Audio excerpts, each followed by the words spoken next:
இது ரிலேட்டடான ஒரு செய்தி.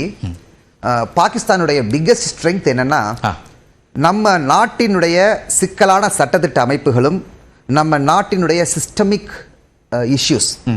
அவன் பாகிஸ்தான் நம்மளை அட்டாக் பண்றது வந்து அவனுடைய ஓன் ஸ்ட்ரென்த் வச்சு அட்டாக் பண்ணல, அவன் நம்மளுடைய வீக்னஸஸ் வச்சு தான் அட்டாக் பண்றான். இது ஒரு தெளிவான விஷயம்.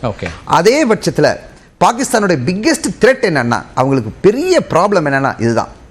இந்த ஒரு statement, when it comes to threat to the country's sovereignty, அனைத்து கட்சிகளும் டாப்ல வந்து மெஹபூபா முஃப்தியா இருக்கட்டும், ஒமர் அப்துல்லாவா இருக்கட்டும், வெஸ்ட்ல நம்ம குஜராத்ல இருக்கட்டும், ஈஸ்ட்ல மம்தா பானர்ஜியா இருக்கட்டும், சவுத்ல டிஎம்கேவா இருக்கட்டும், அனைவரும் என்ன செய்வாங்க, ஒருமித்த எண்ணங்களோட சப்போர்ட் பண்றது வந்து one of the finest. Tamil Nadu சட்டமன்றத்தில் அந்த அறிவிப்பை முதலமைச்சர் கொடுத்திருக்காரு. It is the finest moment. Yes, இது வந்து ஒரு சிறப்பான நிகழ்வு.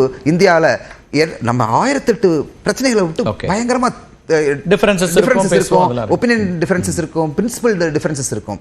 ஆனா when it comes to sovereignty preservation, when it comes to அதாவது ஒரு யுனைடெட் ஃப்ரண்ட்டை எதிரிக்கு காட்டும்போது நம்ம எல்லாருமே ரொம்ப மிக அருமையான ஒரு நிகழ்வு இது. இந்த எதிர்க்கட்சிகள் அனைத்து தரப்பும் ஒன்னா, பாகிஸ்தான்ல அந்த மாதிரியான ஒண்ணு இல்ல, அங்க எப்போதுமே மோதல்கள் இருக்கும். அண்ட் இந்த ஒற்றுமையை பார்த்து தான் பாகிஸ்தான் அடுத்த ஸ்டெப் எடுக்கிறதுக்கு எப்பவுமே பயப்படுவாங்க.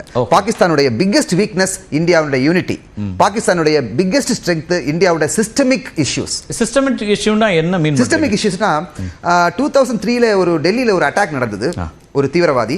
அந்த தீவிரவாதி ஒரு ஐ திங்க் ராஜ்புத்தானா ரைஃபிள்ஸோட கேம்ப் அட்டாக் பண்ணாரு. அங்கிருந்து அந்த ஜுடிஷியல் என்கொயரி கையோட பிடிச்சிட்டாங்க. பிடிச்சு இன்னைக்கு 2024 வரல அந்த தீவிரவாதியை நம்ம வச்சிருந்தோம். அப்ப அடுத்த அட்டாக் பண்றவன் என்ன நினைக்கிறான்னா, எக்ஸிட் அவனுக்கு ஆல்ரெடி ரெடியா இருக்குது. அதாவது ஒன்னு அட்டாக் பண்ணி தப்பிச்சோம்.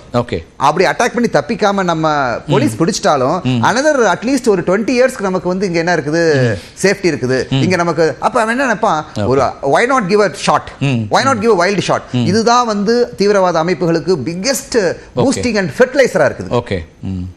ஃபைன், இது ரொம்ப முக்கியமான புள்ளி. இன்னைக்கு அந்த கூட்டத்திலையும் தீவிரவாத நடவடிக்கைகளை இரும்பு கரம் கொண்டு ஒடுக்க வேண்டும் அப்படிங்கிற கோரிக்கையும், மத்திய அரசினுடைய நடவடிக்கைகளுக்கு அனைத்து கட்சிகளும் ஒத்துழைப்பு அப்படிங்கிறதெல்லாமும் பார்க்குறோம்.